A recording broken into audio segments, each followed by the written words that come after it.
Hey guys, and welcome back. So today I'm going to do a draw my life video. For those of you who don't know, my name's Mundheep and this is my story. But before I start, make sure you subscribe by clicking the button down below.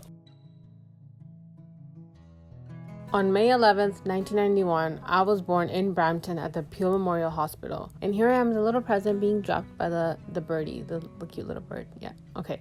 And then 1 year later, my younger brother Harjeet was born. I've always lived in a full house with my mom, my dad, my grandfather, my grandmother, and my brother. I drew some boxing gloves on my dad because he used to be a sick boxer.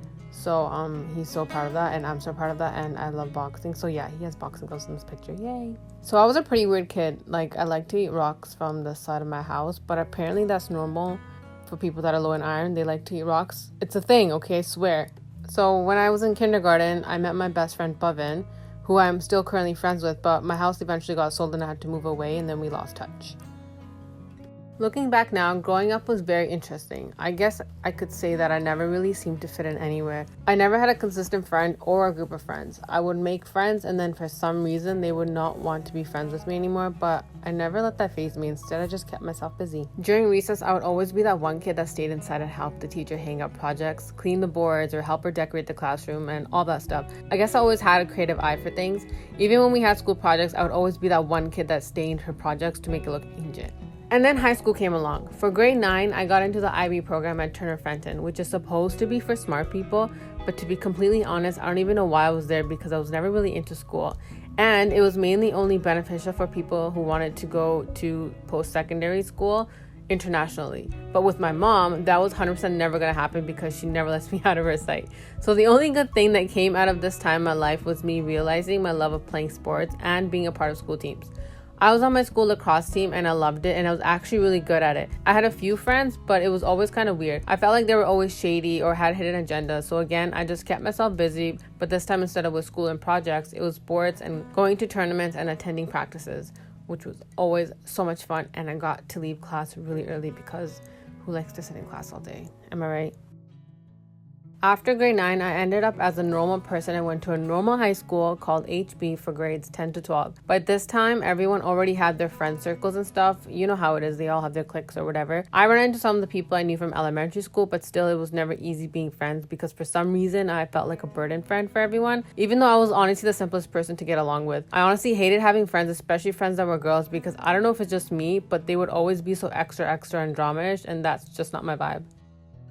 So again, I focused on sports throughout the remaining years of high school. Every season, I would be on a different team. I went from basketball, baseball, football, soccer, volleyball, badminton, you name it, I was there. Even though this is what made me happy and kept me busy, it was always a battle at home because being a girl from an Indian family, it wasn't considered to be normal to be playing sports because that's apparently only meant for guys.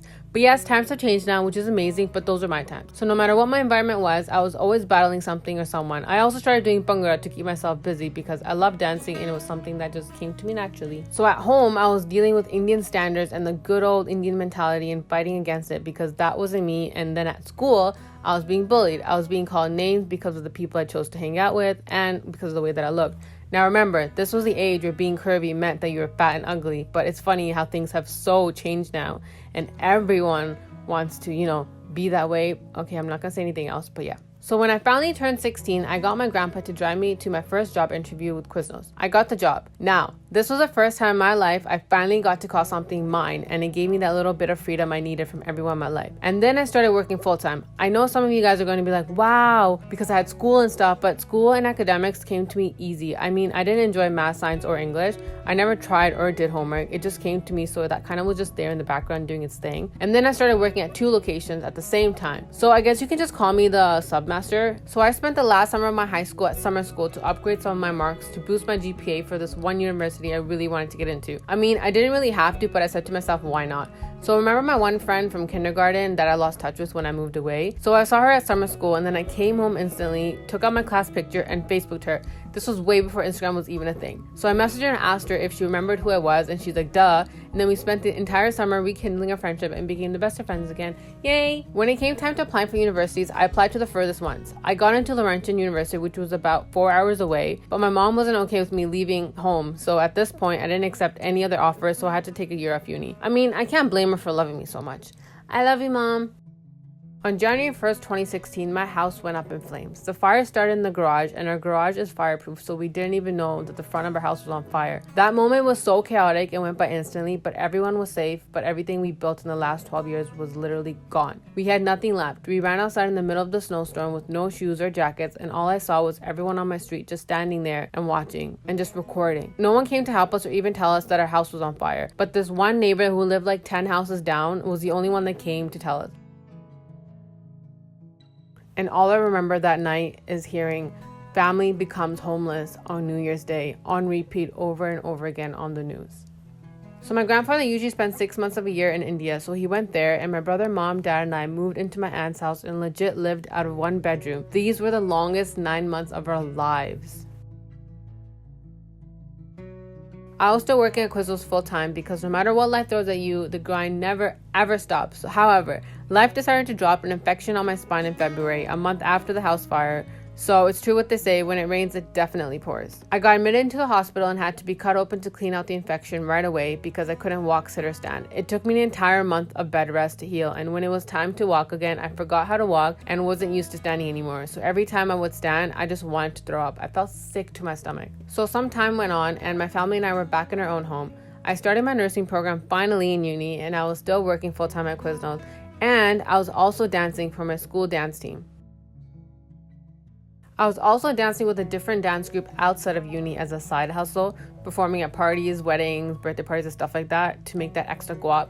But I also started experimenting with red hair at this point, but it was still very subtle. I eventually quit working at Quiznos because school got a little hectic, but somehow I started working part-time at a pharmacy, which helped me with learning medications for my nursing degree. My best friend Bhavin also got me into doing security, so I went and got licensed. Bhavin also provided me with the light of my life, Snoopy, my dog. Now with all that being said, I started working downtown at clubs as a bouncer, also known as a security guard for those of you who don't know. I've always been a quiet person and kept to myself, but bouncing changed me as a person. Because of my environment, I had to become tougher and say it how it was. I had to stand up for myself because I didn't look like your typical security guard, so no one was essentially scared of me, so I had to give them a reason to be scared. I also saw things and experienced things that would change anyone. I could tell you so many stories right now, but to keep this short, let's just say I saw someone get shot right in front of me.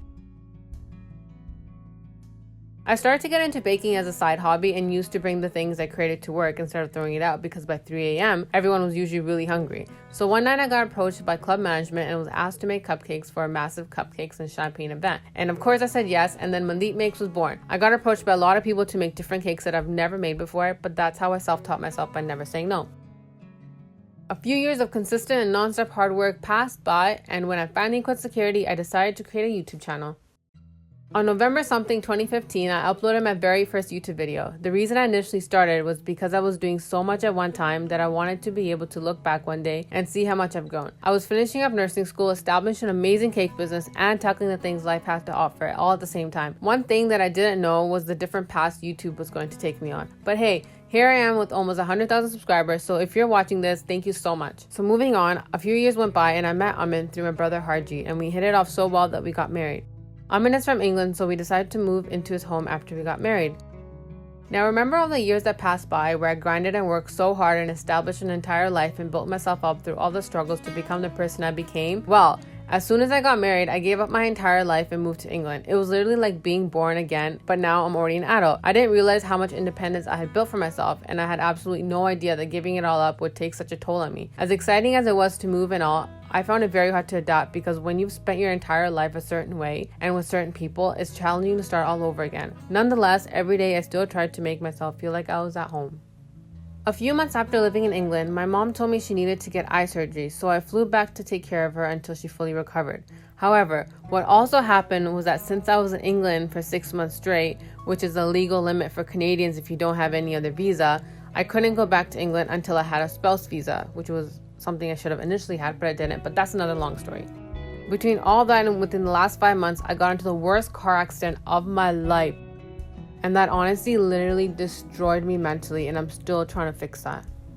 So here I am today, currently sitting in Toronto trying to focus on my YouTube and cake career while building myself up to become that mentally strong person I once used to be. So there you go guys, this has been my 28 years in a fast forward kind of mode.